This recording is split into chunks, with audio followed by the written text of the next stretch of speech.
It was Horizon Enterprises' annual gala, a dazzling spectacle where executives mingled, their champagne flutes clinking in a symphony of ambition and privilege.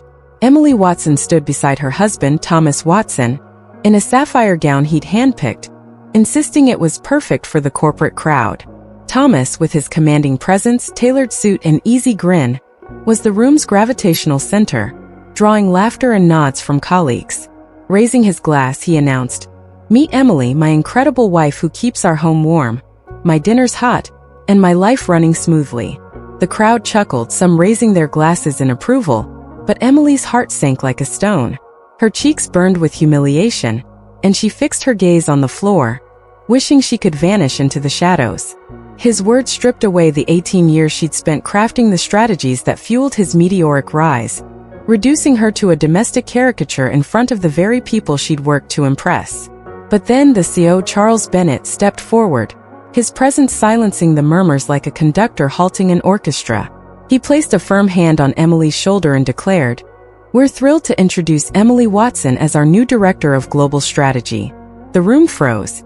Thomas's smile faltered, his glass trembling in his hand, as Charles's words crashed over him like a tidal wave, shattering the facade he'd built around her. Moments earlier, Thomas had leaned into his role as the evening's charmer, his voice booming with bravado. "Emily's my secret weapon at home, cooking my meals and keeping my bed cozy," he'd said, winking at the executives clustered around him. The laughter that followed cut through Emily like a jagged blade. Clara from marketing, who'd once praised Emily's meticulous quarterly reports in a private email, giggled behind her wine glass, her eyes sparkling with amusement.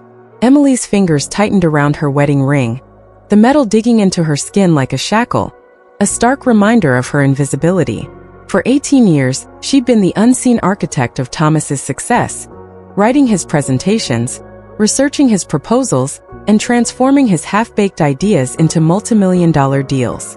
While he schmoozed at client dinners or lounged in front of the TV, Emily burned the midnight oil, analyzing market trends, spotting supply chain vulnerabilities, and crafting strategies that saved Horizon millions.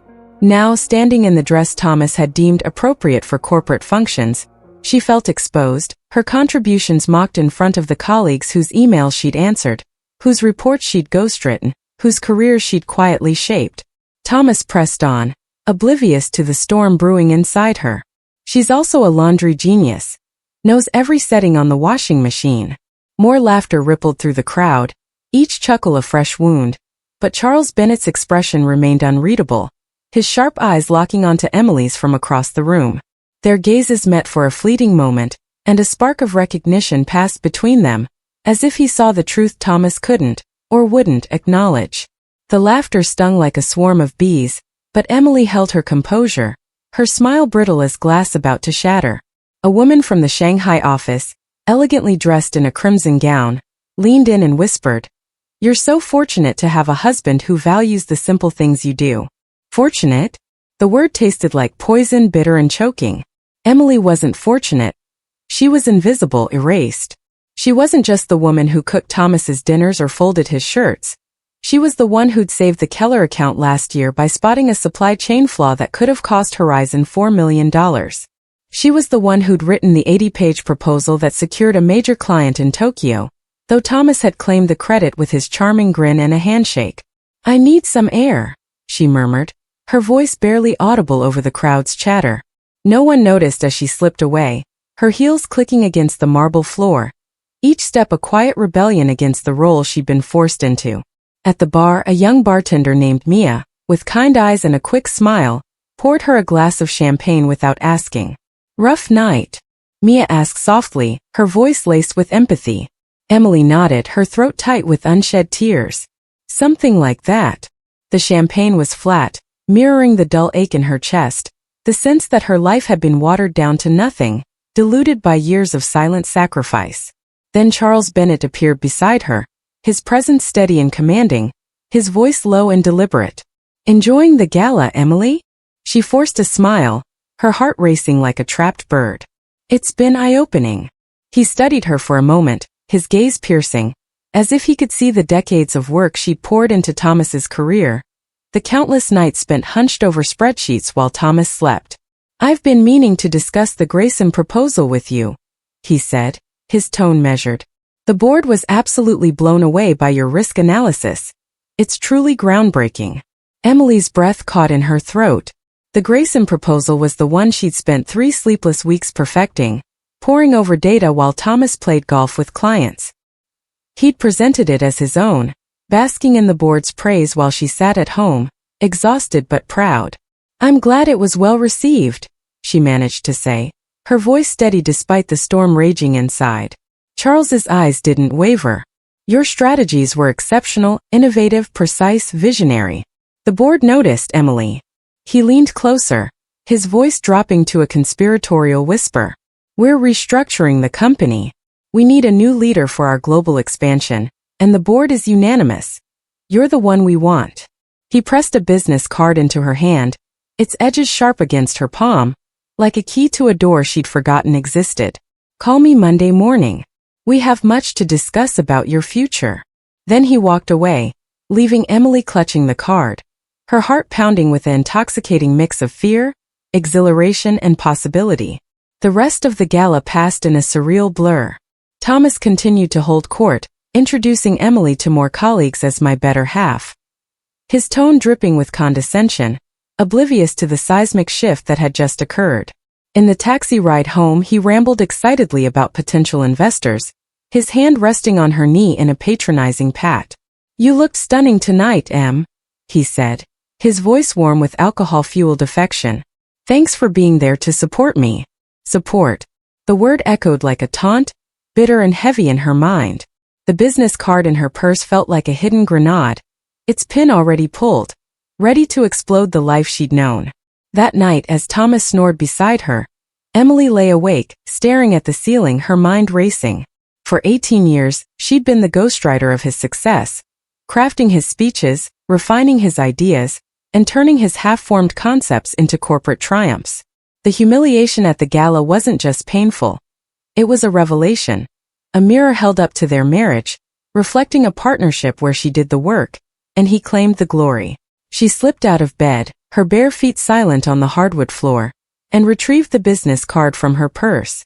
Holding it in the moonlight filtering through the bedroom curtains, she traced the embossed letters with her fingertip. They seemed to glow with promise, whispering of a future she'd buried under years of silent sacrifice. Monday, she would make the call. Monday, she would begin to reclaim the woman she'd once been, the woman she'd forgotten how to be. Monday morning dawned with a crisp autumn chill, the kind that made the world feel alive with possibility. Emily sat at the kitchen table, Charles's business card hidden beneath a stack of unpaid bills, as Thomas scrolled through his phone, oblivious to the storm brewing. "The board loved my Grayson proposal," he said, not looking up, his voice brimming with confidence. "They're talking about fast-tracking the Singapore deal. This could be my shot at the executive suite." Emily's coffee cup paused halfway to her lips, the bitter liquid mirroring the taste in her mouth. Her proposal, not his. The words burned in her throat, begging to be spoken, but she swallowed them, her resolve hardening like steel. 20 years ago, Thomas Watson had been magnetic, the kind of man who filled a room with his presence, tall, broad-shouldered, with a smile that made you believe in his dreams. They'd met when Emily was 24, a junior analyst at Horizon Enterprises, fresh from business school with ambitions bigger than her cramped cubicle. "You're too smart for this desk job," Thomas had told her at a company holiday party, his eyes sparkling with sincerity. "You should be running divisions, not crunching numbers." His words had felt like sunlight after years of professors dismissing her questions and supervisors handing her filing instead of opportunities. He saw potential where others saw a young woman with a notepad. They married within a year, Emily trading her tiny apartment for his upscale condo, and her entry-level job for what he called strategic planning from home. The plan had seemed perfect.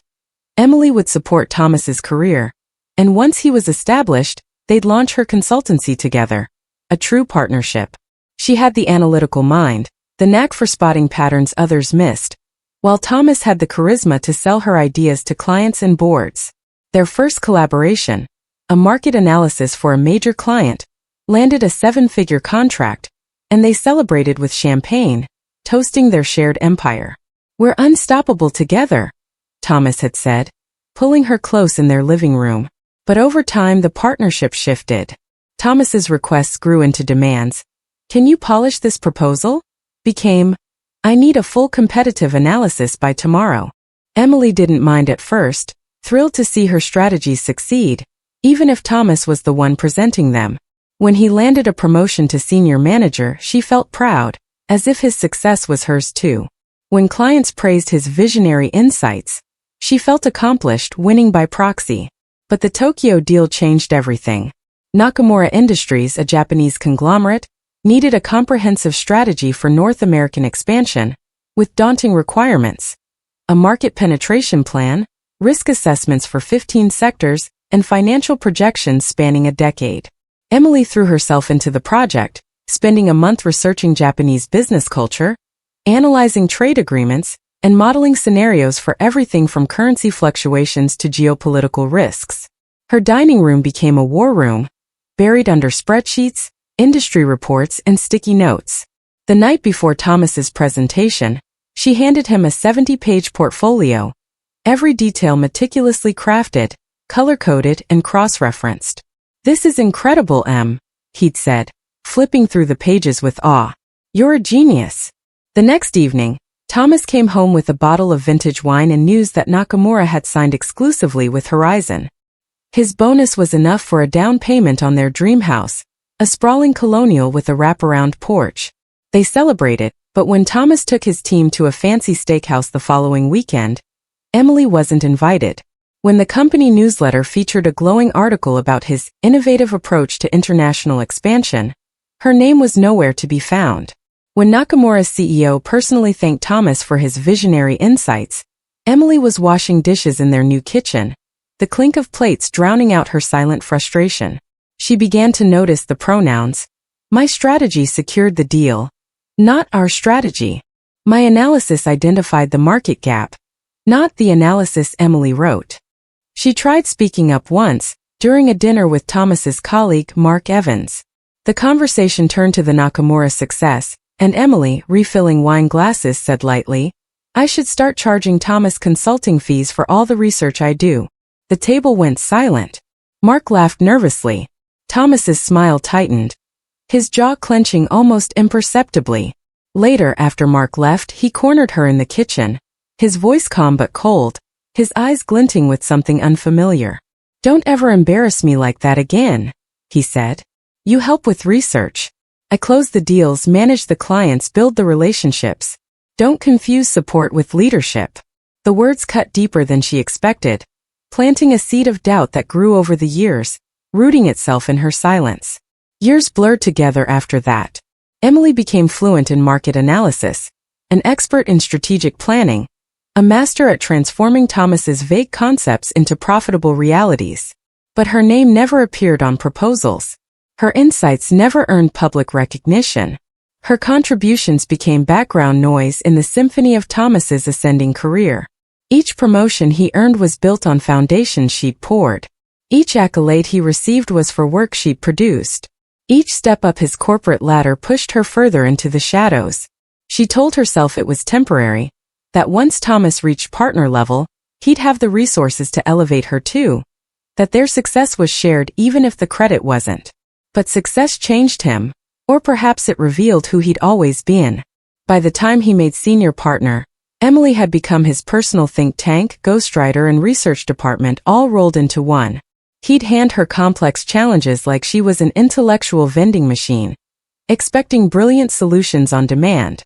The worst part wasn't the lack of recognition, it was watching herself disappear piece by piece, until she'd become exactly what Thomas had introduced her as at the gala. The woman who kept his life comfortable and his career trajectory smooth. Until Charles's business card reminded her she'd once been someone else entirely. Monday afternoon, Emily sat in Charles Bennett's office, the heavy oak door closed behind her. Her proposal for the global expansion spread across his desk like evidence in a trial. "This is remarkable," Charles said, holding up the document, his voice steady but laced with admiration. "The cultural integration strategies alone are worth implementing immediately. They're game-changing."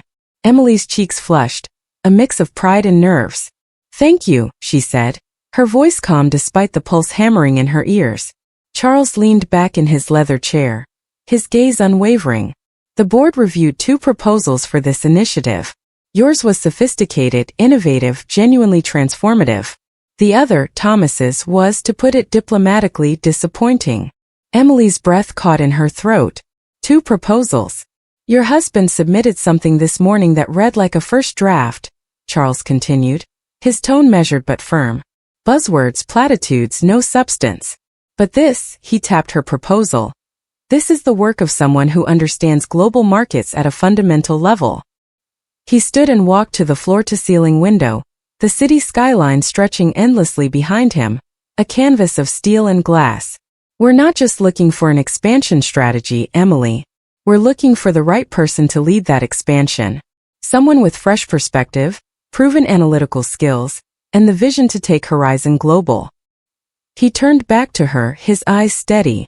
Someone who actually wrote the proposal we're about to approve.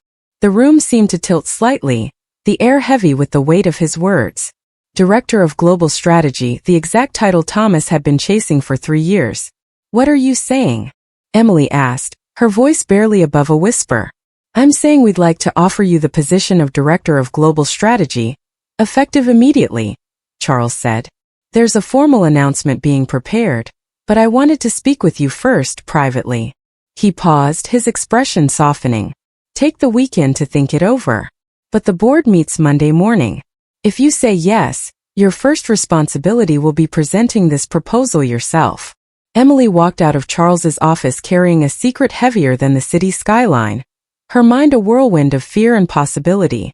That evening she sat in their living room, watching Thomas rehearse his presentation one final time, still completely unaware that the woman he'd spent decades silencing was about to speak louder than he ever had. He practiced in front of their bedroom mirror, adjusting his tie, perfecting his confident smile, reciting talking points for strategies he'd never developed, insights he'd never discovered.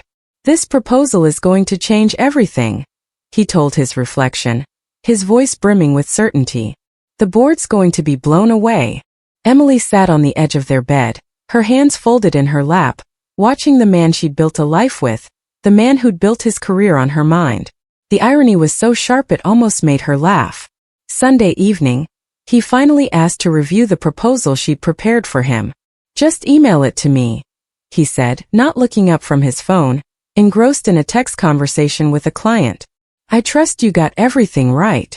She sent him the basic version, the one filled with generic recommendations and recycled corporate jargon, the kind of document that looked impressive in PowerPoint but crumbled under scrutiny.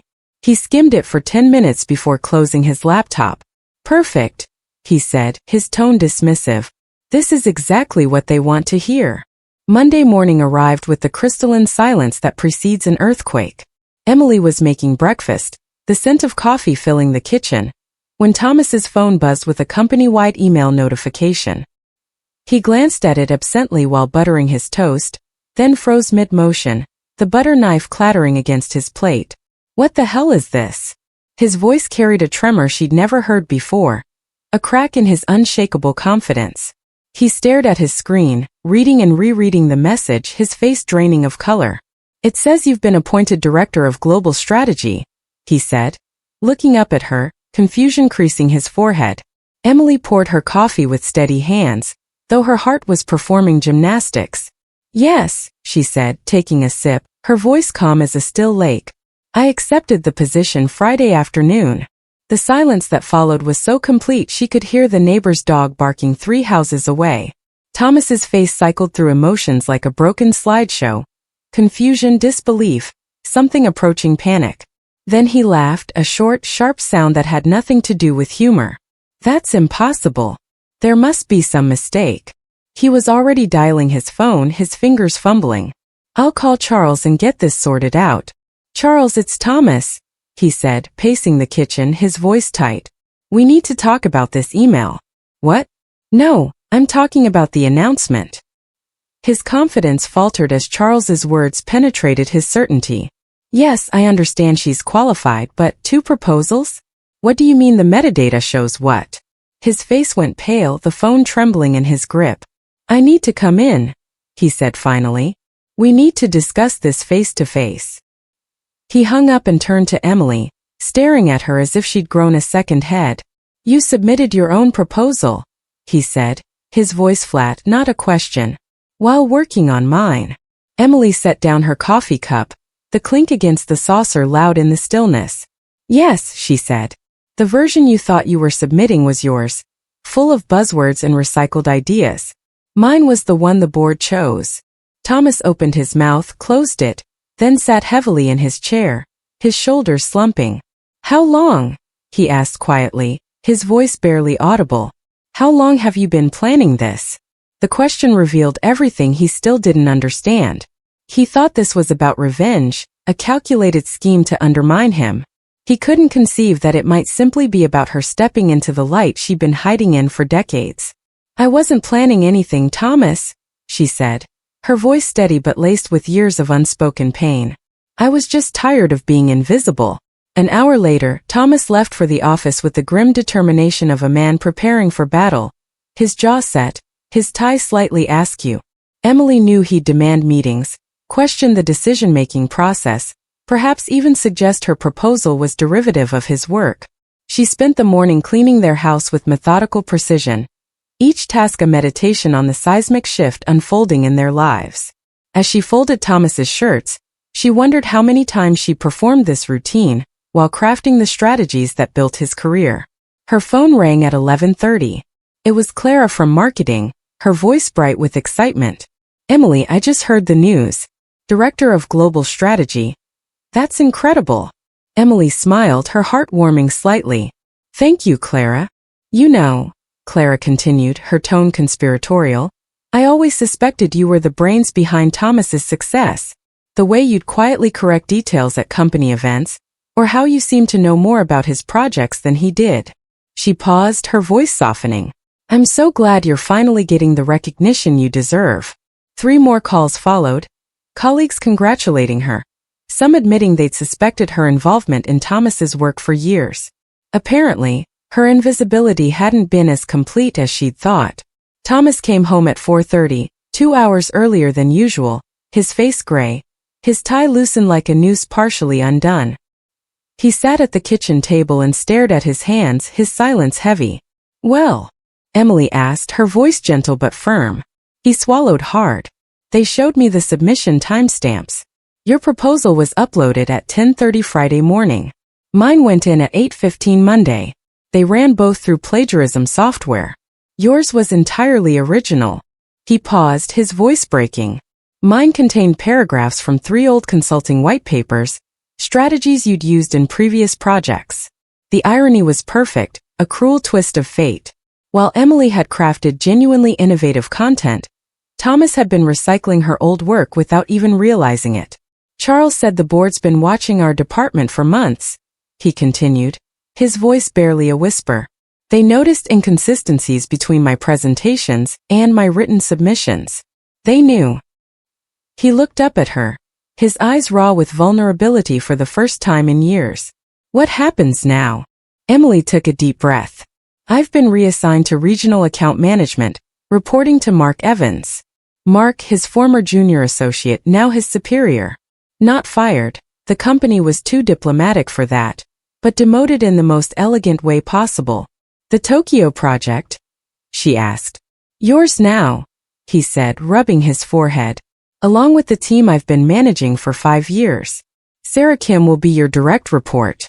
Sarah, the brilliant analyst Thomas had consistently overlooked for promotion despite her exceptional work, another woman whose contributions had been undervalued.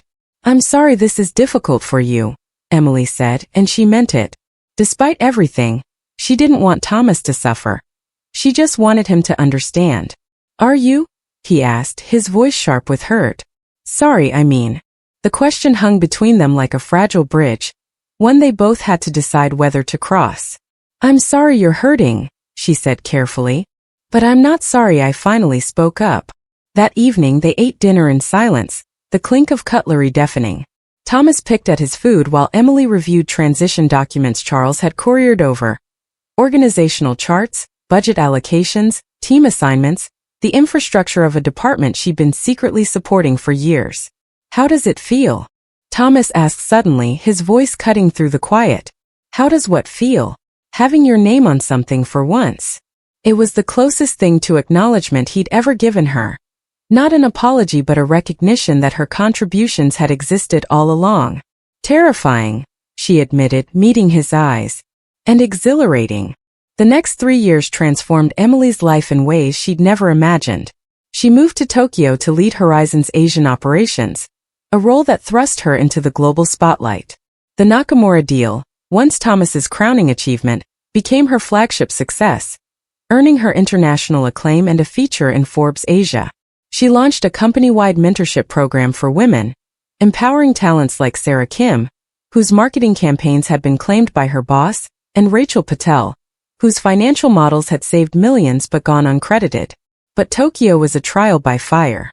Colleagues who knew her as Thomas's wife were skeptical, their whispers following her down hallways.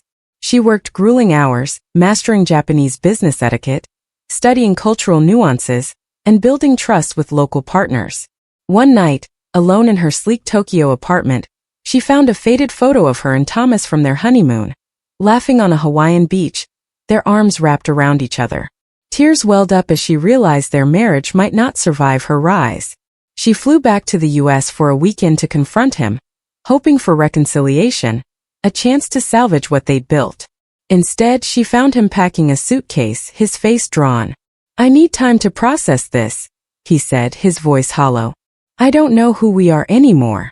For the first time, she saw him as fragile, his confidence a facade built on her intellectual labor. She returned to Tokyo with a heavy heart but a clearer resolve. She was done waiting for his approval. 2 years later, a new challenge emerged.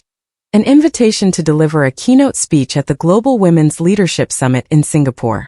Emily titled her speech Reclaiming Your Voice, weaving a narrative of her silent labor and triumphant emergence.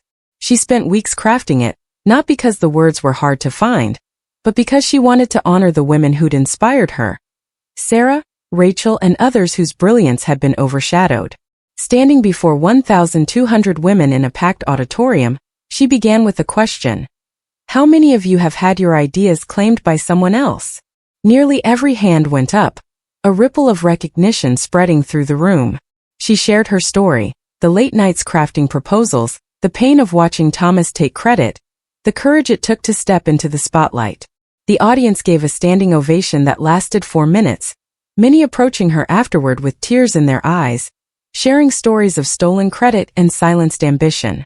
The speech went viral, sparking a global movement for workplace attribution reform, with companies reevaluating how contributions were recognized. Emily became a symbol of resilience, her face on magazine covers, her name synonymous with change. Meanwhile, Thomas's career took a downward spiral. Reassigned to a regional role under Mark Evans, he struggled to adapt, his charisma no longer enough to mask his lack of substance. He began attending therapy, confronting the insecurities that had driven him to claim Emily's work. One evening, he appeared unannounced at her Tokyo office, his face lined with regret. "I didn't see you," he said, his voice breaking. "I thought I was the one making it happen." Emily's heart ached, torn between compassion and resolve. "You didn't just miss me, Thomas," she said, her voice steady. "You erased me." He asked for a second chance, a chance to rebuild their partnership, but she shook her head. "I'm not that woman anymore," she said softly. "And I don't think you're the man I thought you were." He left without another word, the door closing softly behind him, a quiet end to a marriage built on unequal foundations. A year later, a bombshell arrived. Apex Global, a rival firm, offered Emily their CEO position, a role that would make her one of the youngest chief executives in the industry. She hesitated, loyal to Horizon, where she built a legacy of change. But during a late-night call with Sarah Kim, now a senior strategist thanks to Emily's mentorship, Sarah said, "You showed us how to stop waiting for permission. Now take your moment." Emily accepted, stepping into the CEO role with a vision to transform Apex into a beacon of equitable leadership. She introduced metadata tracking to ensure fair attribution, launched a global innovation hub led by her ments, and implemented policies to elevate underrepresented talent. But a new twist emerged 6 months into her tenure. Thomas, now running a small consulting firm, pitched a proposal to Apex, unaware that Emily was CEO. Their paths crossed in a boardroom, his presentation competing with one from Emily's team. His face paled as he recognized her strategies, now bearing her name, her vision driving Apex's success. After the meeting, he approached her, his voice heavy with respect and regret.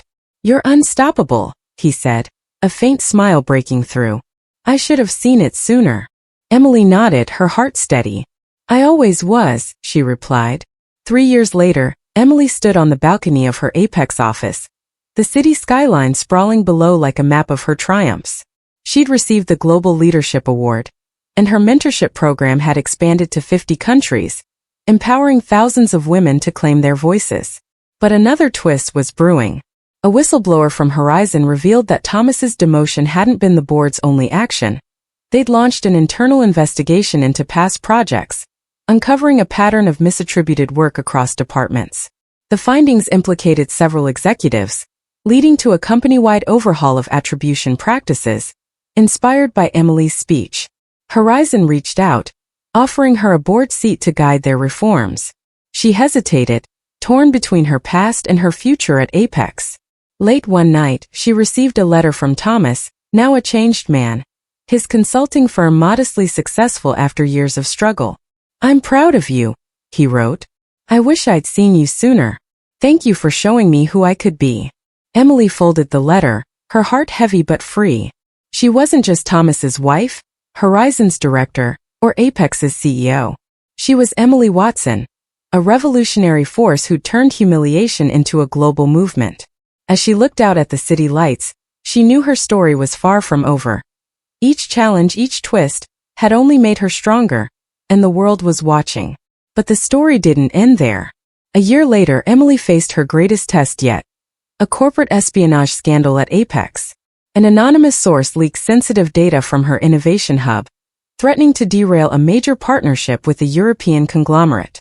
The boardroom was tense, whispers of sabotage swirling as Emily launched an investigation. Late one night, combing through metadata logs, she discovered a familiar name. Clara, her former colleague from marketing, now working for a competitor. Clara had been one of the few who'd suspected Emily's role in Thomas's success, but her giggles at the gala had stung. Had resentment driven her to betrayal? Emily confronted Clara in a discreet meeting, her heart pounding. "Why, Clara?" she asked, her voice steady but laced with hurt. Clara's eyes filled with tears. "I thought you'd forgotten us, the ones who stayed behind," she admitted. "I was wrong, Emily. I was jealous." Instead of firing her, Emily offered Clara a chance to return to Apex, to join the innovation hub and reclaim her own voice. It was a risk, but Emily believed in second chances. She'd built her career on them. The scandal resolution strengthened Emily's reputation, but another surprise awaited. At a global conference, she was approached by the United Nations, inviting her to lead a task force on gender equity in corporate leadership. The role would mean stepping away from Apex, a decision that weighed heavily. She consulted her mentor, Sarah, Rachel, and now Clara, who urged her to take it. "You've changed our lives," Rachel said. "Now change the world." Emily accepted, moving to Geneva, where she crafted policies that influence corporations globally. Her final twist came at a UN summit, where Thomas appeared as a guest speaker, sharing his journey of unlearning entitlement and rebuilding his life. Their eyes met across the room, a silent acknowledgement of their shared past and separate futures. Emily smiled, her heart light. She'd turned humiliation into a revolution, silence into a global anthem, and her story, now spanning continents and decades, was a testament to the power of a voice reclaimed.